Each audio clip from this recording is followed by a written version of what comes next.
주신 하나님의 말씀은 시편 148편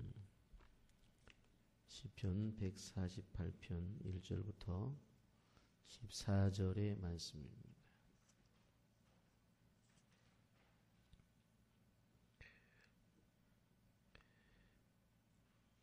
할렐루야. 하늘에서 여호와를 찬양하며 높은 데서 그를 찬양할지어다.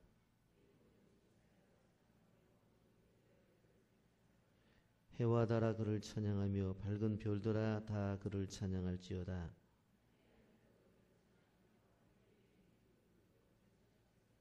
그것들이 여호와 이름을 찬양함은 그가 명령하심으로 지으심을 받았음이로다.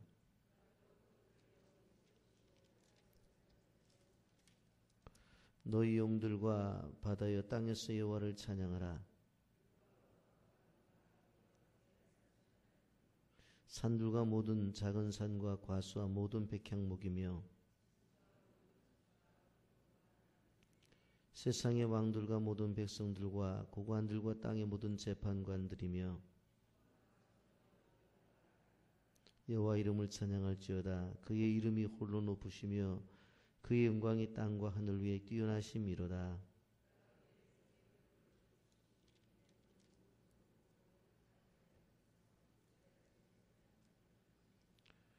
아멘. 만물 찬양대의 찬양을 여러분들이 들어보신 일이 있습니까? 우주는 하나님의 찬양으로 가득 차 있습니다. 다만 우리가 들을 귀가 없어서 듣지 못할 뿐입니다. 내 마음에 근심과 불평이 가득 차 있으면 우주 속에서 이루어지는 찬양을 오히려 탄식과 신음으로 들릴 것입니다만, 근심을 잠재우고 불평을 가라앉히고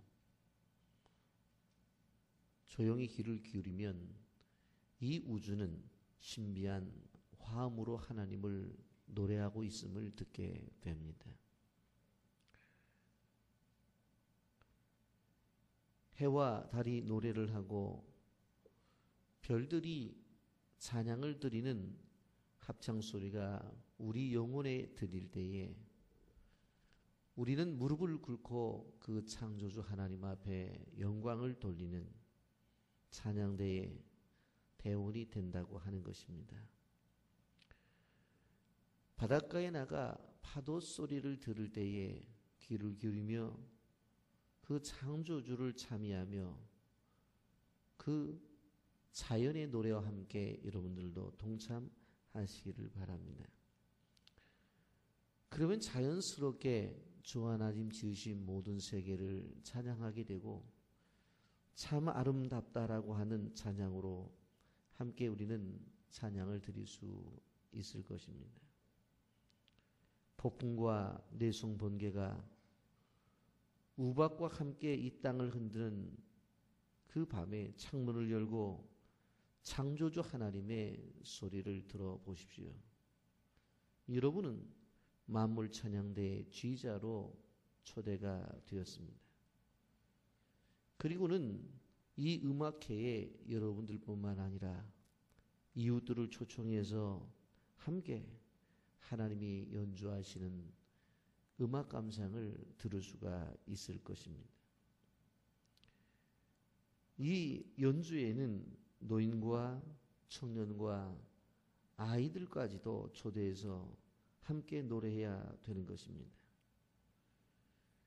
여러분, 우리는 노래를 하는 일들에 있어서 혼자 하는 일을 솔로라고, 솔리스트라고 하는 사람이 노래를 합니다. 듀엣이라고 하면 두 사람이 노래를 하는 것인데, 그 노래를 하게 될 때 혼자 하는 것이 아니라 옆 사람이 노래의 소리를 들어가면서 자신도 바로 그 목소리에 맞춰서 함께 아름답게 조화를 이루며 노래할 때 그것을 듀엣이라고 말합니다. 세 명이 노래할 때 우리는 트리오라고 말을 하는데, 자기 혼자 그냥 소리를 내는 것이 아니라 옆 사람들의 소리를 들어가며 화음을 맞춰가면서 박자를 맞춰가면서 이렇게 노래를 하는 것입니다. 합창도 마찬가지입니다. 수많은 사람들이 모여서 노래를 하지만 한 목소리를 내는 것처럼 화음을 내는 것은 다른 사람의 소리를 들으면서 소리를 내기 때문에 그렇습니다. 여러분 시편 148편을 우리가 보면서 기억해야 될 것은 이 온 우주는 하나님을 노래하는 찬양대라는 것입니다.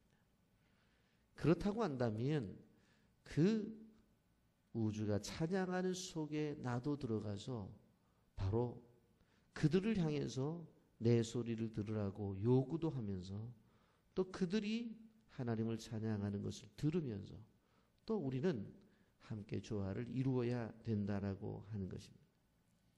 신의 물소리를 들기도 해야 되지만 그 신의 물과 함께 나랑 함께 노래를 하자고 듀엣의 노래를 바로 부를 수도 있어야 된다고 하는 것입니다.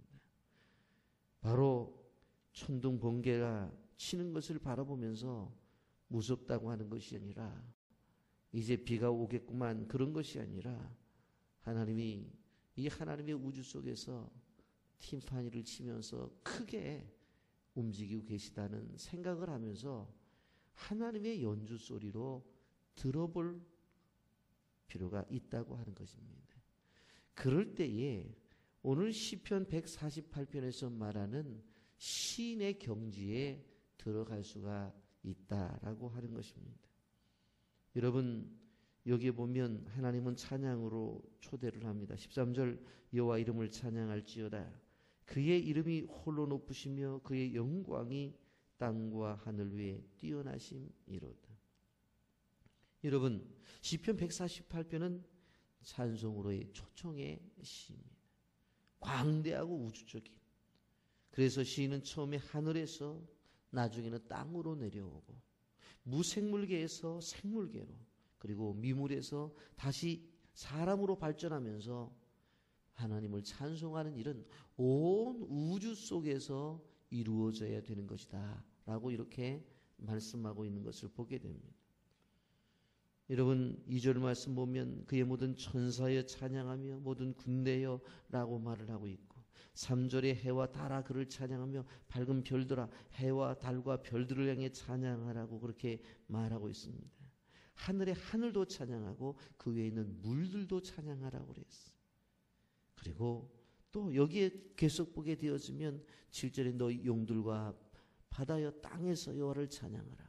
8절에 불과 우박과 눈과 안개와 광풍 그리고 9절에 산과 모든 산과 작은 산 과수와 모든 백향목 짐승 가축 기는 것 그리고 세상에 있는 왕들과 백성들과 고관들과 재판관들 그리고 총각과 처녀와 노인과 아이들 여러분 이 모든 것들이 한마디로 말하면 모든 피조물들을 향해서 하나님을 찬양하라고 했습니다.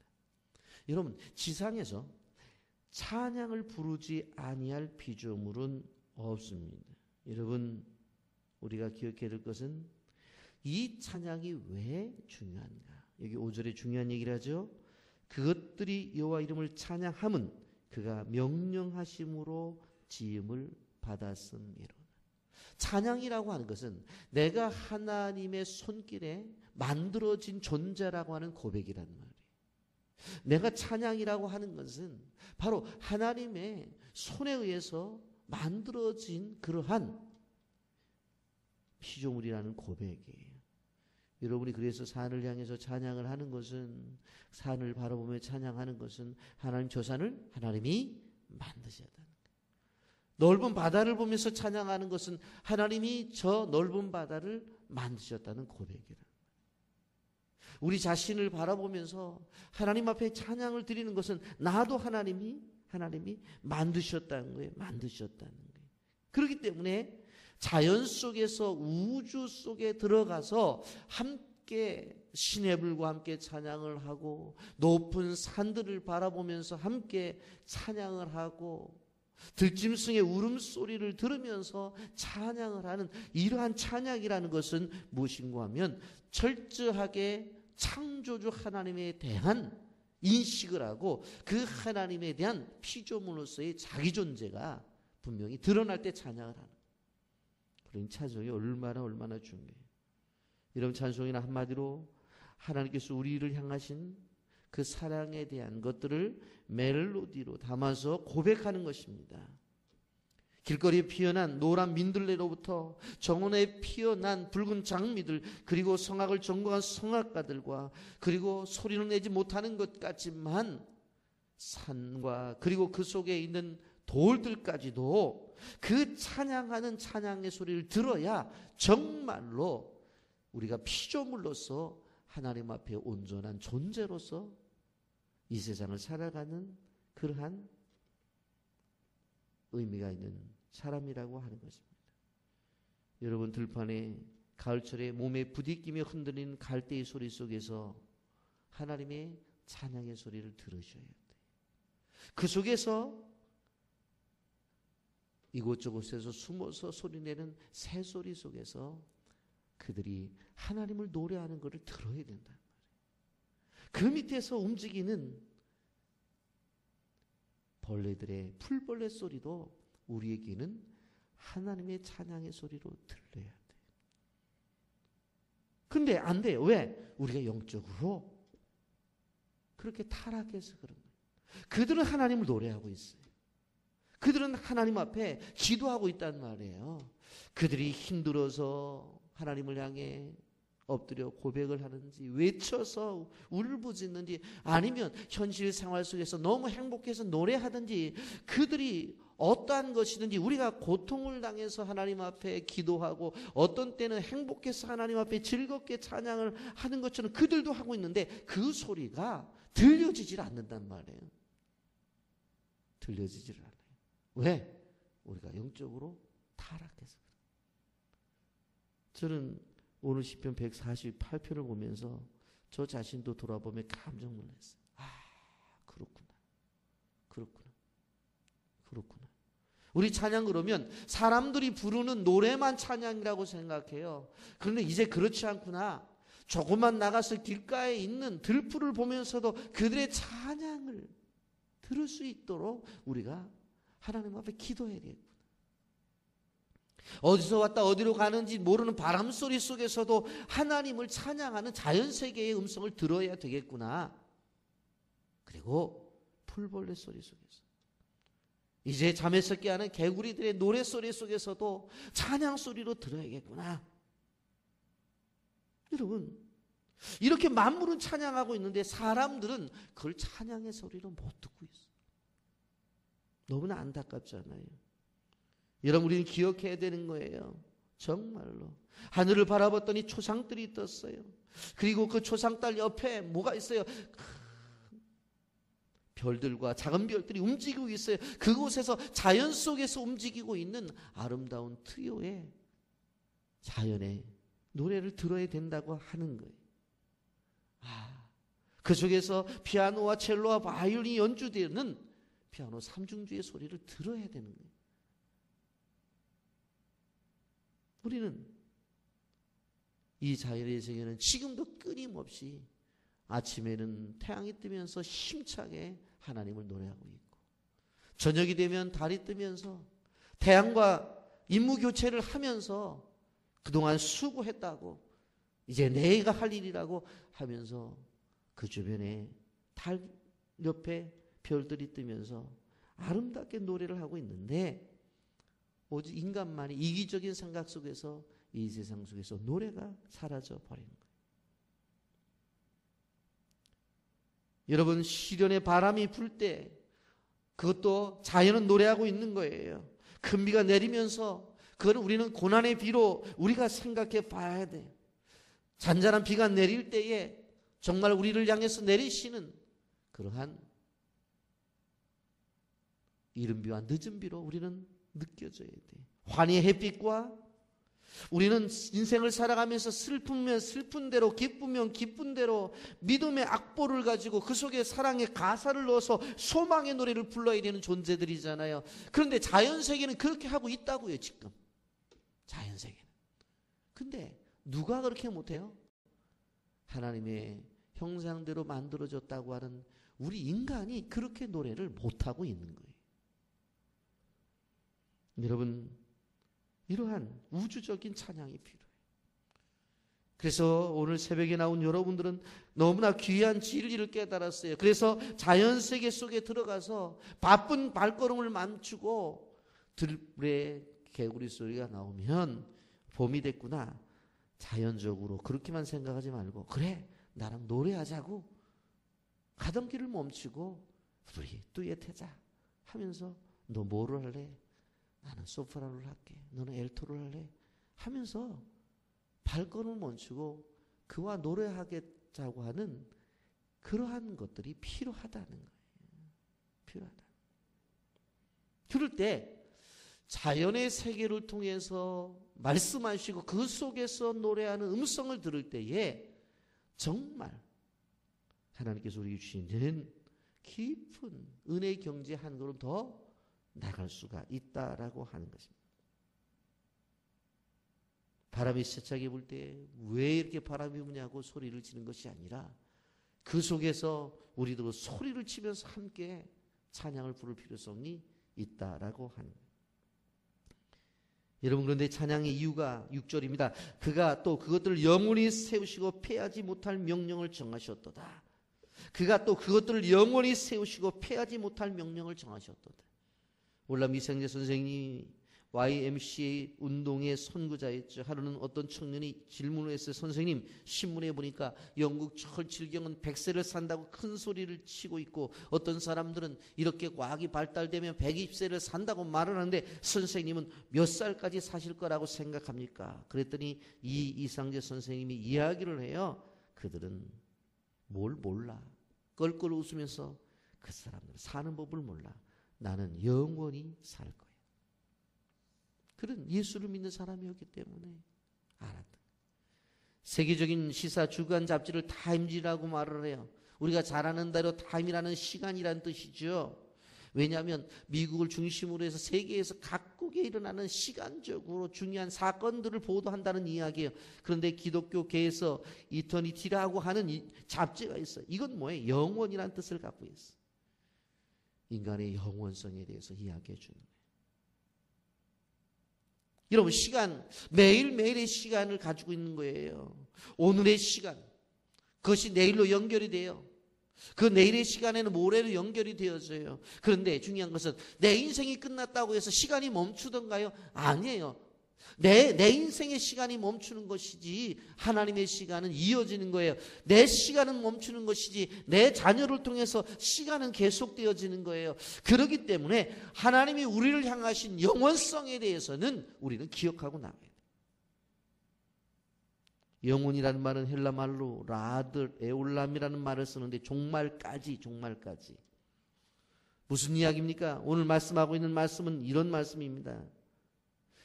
하나님의 창조 세계는 그 자체가 파괴되지 아니하고 하나님의 손길에 의해서 영원토록 존재가 될 것이다.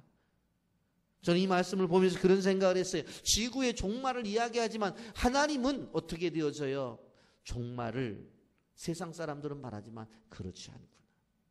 하나님은 끊임없이 심판을 통해서 잘못된 것을 버리고 새로운 것을 통해서 회복을 통해서 새로 시작하는 거예요.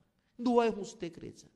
세상에 모든 사람들이 죄를 지니까 물을 통해서 심판을 하잖아요. 그것도 하나님이 만드신 거더라고요. 그렇지 않아요. 그래서 다 정리하고 새로 시작하시잖아요. 끝이 아니라고요. 새로운 시작이지. 여러분, 우리가 생각해보면 하나님의 복된 약속, 우리에게 주어진 것들이 끝나는 것 같지만 그 약속은 끊어지지 않잖아요. 세상에 모든 것들이 끊어져도 주의 말씀은 영원하다고 말씀하잖아요. 우린 절망에 빠졌을 때 내 모습을 바라보면서 내가 가지고 있는 감정처럼 하나님도 무기력한 분이라고 생각할 때가 있어요. 절대로 그렇지 않아요. 하나님은 영원히 살아가셔서 자신의 뜻을 이루시는 분이에요. 여러분, 영원히 계시는 그 주님은 죄악된 성읍이 폐허로 변하고 주의 백성들이 어려움을 당한다 할지라도 그분이 가지고 계신 보좌는 든든하다는 걸 알아야 돼. 그래서 그분이 가지고 계신 보좌가 든든하게 그분이 약속하신 것도 변하지 않아요. 그래서 결정의 때가 이루어지면 하나님께서 그분의 손에 의해서 모든 것을 이루시는 거예요. 사람들은 있겠지만 하나님은 있는 법이 없으세요.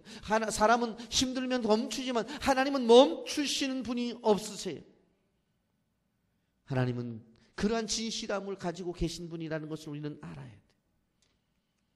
세상의 모든 것들은 연기처럼 사라질 때가 있고 세상의 모든 것들은 풀처럼 말라버릴 때가 있지만 하나님께서 가지고 계신 하나님의 생각과 하나님이 세상을 향한 사역은 끊임없이 이루어지고 있어요. 그걸 우리는 알아야 돼. 하나님이 힘들다고 아침에 태양을 오늘은 좀 늦게 뜨자고 그러던가요? 너무너무 피곤하니까 늦잠을 자갖고 아침에 늦게 일어났다고 말씀하신 적이 있다는 거예요? 그런 적 없어요. 여러분, 우리는 기억해야 돼요. 어떤 신실한 예수를 믿는 우리 노인어들이 임종을 맞이하게 됐어요. 다 가족들을 만났어요. 다 가족들. 그리고 그는 저녁 때가 되었어요. 그럼 자연스럽게 불 켜놨겠죠. 아유, 우리 아버님이 언제 돌아가시나. 그러고 가족들이 있는데 갑자기 노인이 주변에 아이들을 바라면서 불 꺼라 그러더래요. 깜짝 놀랐어요. 왜 아버지 불 꺼? 해가 떴다. 그러면 돌아가시더라고요. 맞아요. 하나님이 영원한 하나님은 그렇게 우리의 삶을 인도하시는 거예요. 세상의 불은 꺼져도 영원한 빛은 우리에게 찾아오는 거예요. 영원히 사는 법을 알아야 돼요. 나는 길이요 진리요 생명이라고 하신 그분 앞에 생명이 있고 그분 앞에 우리의 삶이 있다는 것을 알아야 돼요. 나인성 과부의 죽은 아들을 살리셨고 바로 회당장 야요 때에 죽은 딸을 살리셨어요. 그리고 죽은 지 나흘이나 되는 나사로도 살리셨어요. 더 중요한 것은 자신이 죽은 다음에 사흘 만에 부활하셨어요. 여러분, 우리는 기억해야 돼요. 영원한 삶을 준비하는 사람들이 되어줘야 돼요. 요한일서 2장 15절 17절을 보면 이 세상이나 세상에 있는 것들을 사랑하지 말라. 이 세상도 그 정욕도 지나가되 오직 하나님의 뜻을 행하는 이는 영원히 거하시니라. 오직 하나님의 뜻을 행하는 이는 영원히 거하는. 세상의 모든 것들이 사라져도 하나님의 뜻을 행하는 그 하나님의 뜻을 가지고 있는 그 이름과 그 뜻은 살아있다라고 하는 것입니다. 여러분, 우리의 삶의 패턴을 바꾸어서 이제는 자연 속에서 모두 이루어지는 것들을 어떻게 해요? 하나님의 찬양 소리로 들을 수 있는 귀가 되기를 예수님의 이름으로 축복합니다. 아멘. 거룩하신 하나님 아버지님의 사랑을 감사합니다.